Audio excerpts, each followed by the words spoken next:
On the morning of November 10th, 2025, a Beechcraft King Air 100, tail number November 30 Hotel Golf, took off from Fort Lauderdale Executive Airport, and just a few minutes later, it was gone. The pilot, Alexander Wurm, and his daughter, Serena, were flying relief supplies to Jamaica when the aircraft suddenly entered a steep, uncontrolled descent and crashed into a pond in Coral Springs, Florida.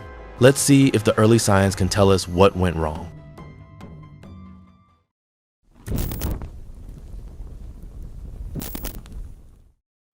This wasn't a routine business flight, nor a charter run.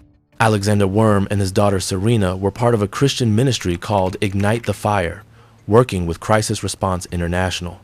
Their goal that day was simple: bring critical supplies to families in Montego Bay, Jamaica, still recovering after Hurricane Melissa. The aircraft they used, a Beechcraft King Air 100, built in 1976, had recently been refitted with new Garrett TPE 331 engines. The King Air line is famous for reliability and range, making it a favorite for both business and relief work. Alexander described it online as the perfect missions aircraft, fast enough for Long Island hops, large enough to carry bulky equipment, and efficient for humanitarian operations across the Caribbean. According to his own post just a week earlier, they plan to deliver generators, tarps, battery packs, and Starlink communication kits, the kind of supplies that bring light, shelter, and internet to communities cut off by storm damage. It was a thoughtful mission, built around service and faith. But it's important to note something that now stands out to investigators. The airplane had been acquired only days before the crash, around November 2nd. That left just 8 days to learn the systems, organize logistics, and prepare for an international relief flight. For a complex twin turboprop like the King Air, that's an extremely short window. Still, early signs show this was a man who loved to serve and fly. The morning of November 10th, father and daughter loaded their cargo, took their seats, and started the engines ready to carry hope southward. Within minutes, that mission would end in tragedy, just miles from the departure runway.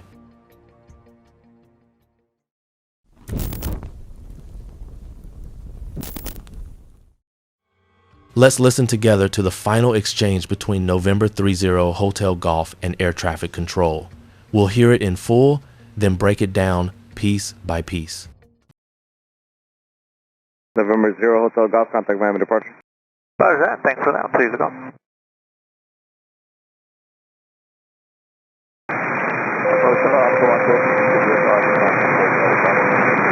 Number 30 Hotel Golf, new departure, radar contact, coming King 3000.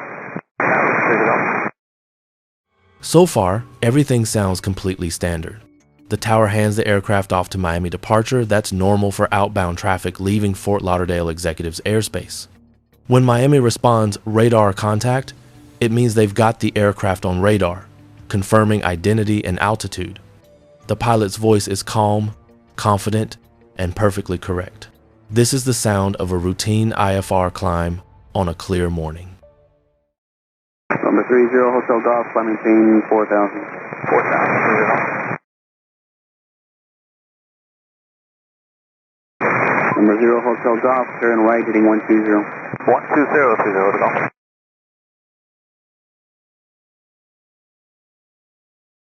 Number 0 Hotel Golf, turn right, heading 090. 090, to go. These are standard vectoring calls. The controller is guiding the King Air through traffic corridors before clearing it toward the Bahamas and onward to Jamaica. Each response is crisp. Nothing hints at confusion, fatigue, or distraction. At this stage, the aircraft is likely climbing through 3,500 feet, clean configuration, power set, autopilot probably engaged. Everything points to a normal, healthy flight. Number 0 Hotel Golf, fly heading 120. Number 0 Hotel Golf, money.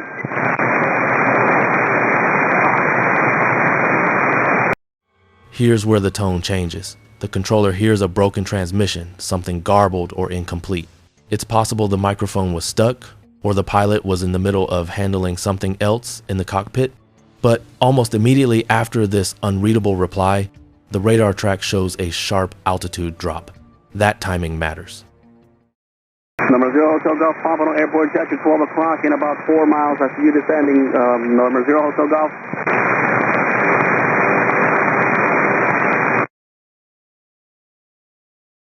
Number 0 Hotel Golf, Pompano Airport, jet to 12 o'clock in 5 miles, 0 Hotel Golf.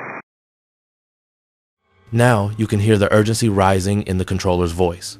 I see you descending, that's the key phrase.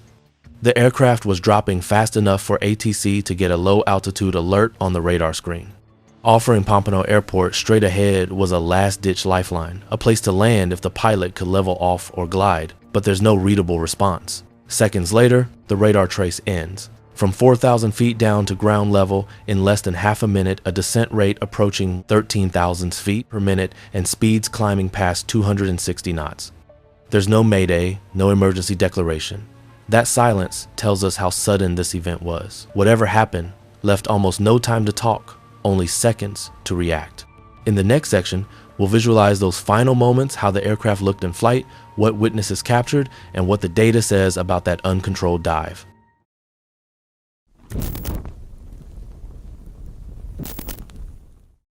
After that final unreadable transmission, radar data shows what happened next. At first, a gradual descent begins. Then, in a matter of seconds, the rate of descent climbs to 8,500 feet per minute. Then, over 13,000 feet. That's faster than most aircraft can structurally withstand, and far beyond what a pilot can recover from at low altitude. The King Air's VMO, its maximum operating speed, is about 226 knots indicated, but ADS-B data recorded ground speeds above 260 knots, which means the aircraft was moving well beyond its designed limits. This wasn't a slow spiral or a stall spin.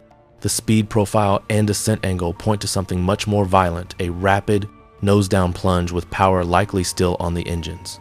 Photos posted shortly after the crash show the airplane intact, in the air, no fire, no smoke, no breakup. Witnesses saw it in a steep, almost vertical attitude before impact.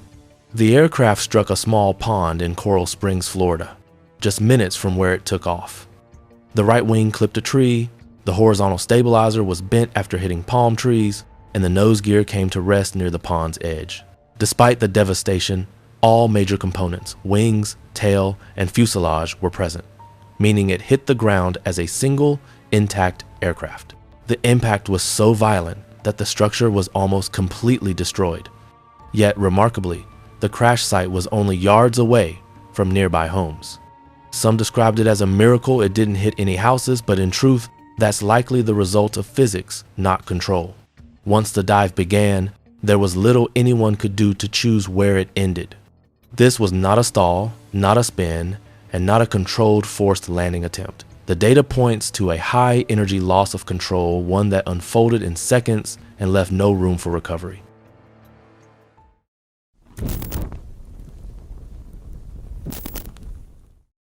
To understand how this flight could go wrong so quickly, we need to know who was at the controls and what kind of airplane he was flying. Alexander Wurm had been a licensed pilot since 2005. He had years of experience flying for his ministry, using smaller aircraft to reach remote communities. But the Beechcraft King Air 100 is a different kind of airplane. It's a pressurized, twin-engine turboprop capable of cruising over 250 knots. It requires familiarity with turbine power management, autopilot systems, and pressurization areas that demand dedicated transition training. This particular King Air was powered by Garrett TPE 331 engines, not the more common Pratt & Whitney PT6 used in most other King Airs. The Garrett behaves differently. Throttle response, torque settings, and propeller governing all have their own rhythm. Many pilots describe it as quicker to respond but less forgiving. Records and posts suggest the airplane had only been acquired about 8 days before the crash, with brand new engines installed. That short timeline raises questions for investigators. How many hours did Alex have in this specific model? Was formal King Air transition training completed? Did he practice runaway trim or autopilot failure recovery? These aren't criticisms. They're the kinds of questions investigators always ask after an accident involving a recently acquired aircraft. They'll also be checking the regulatory side. The flight was likely conducted under Part 91, meaning no commercial oversight, just private operation. But the mission's purpose, carrying heavy cargo for disaster relief, blurs that line slightly. and investigators will want to understand exactly how the flight was prepared, documented, and ensured. At its core, this section of the investigation is about readiness. Even experienced pilots need time to adapt to new systems, and with turboprops, that learning curve can be unforgiving.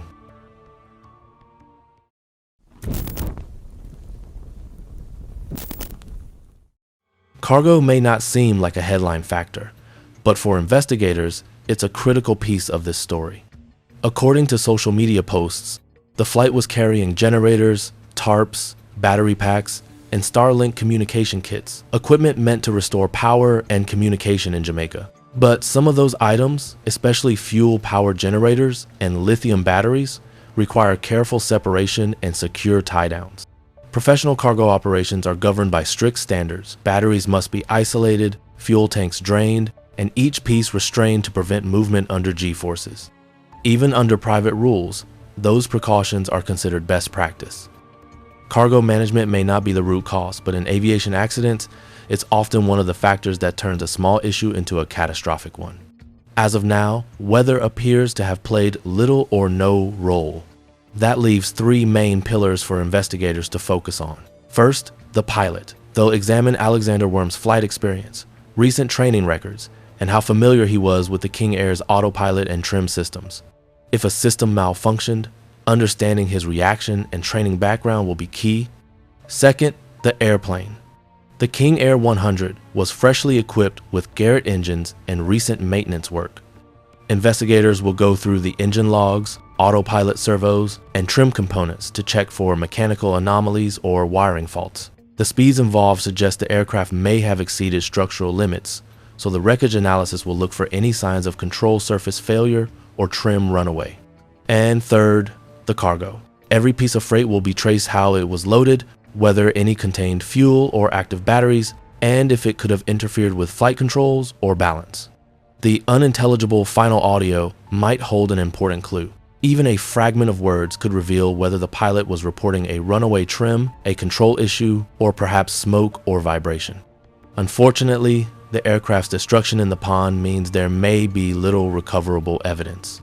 There's no cockpit voice recorder or flight data recorder on this model unless one was voluntarily installed. That means radar, ATC tapes, and physical examination will be the main sources of truth. In many turboprop loss of control events, the timeline from the first sign of trouble to impact is incredibly short, often 10 seconds or less. That may well be the case here. For investigators, the goal will be to piece together not only what failed, but why recovery wasn't possible in time. At the end of the day, this accident is another reminder to us of how fast things can go wrong in aviation, even when the weather's good and the airplane seems fine. Alex and Serena were simply trying to do something good, fly supplies to people who needed help. It's heartbreaking how quickly that mission ended. As investigators sort through the data, we'll hopefully learn what really happened and why. Until then, it's a quiet reminder for all of us. Every flight deserves full preparation, and every takeoff deserves full attention. Fly safe, everyone, and I'll keep you posted when the official report comes out.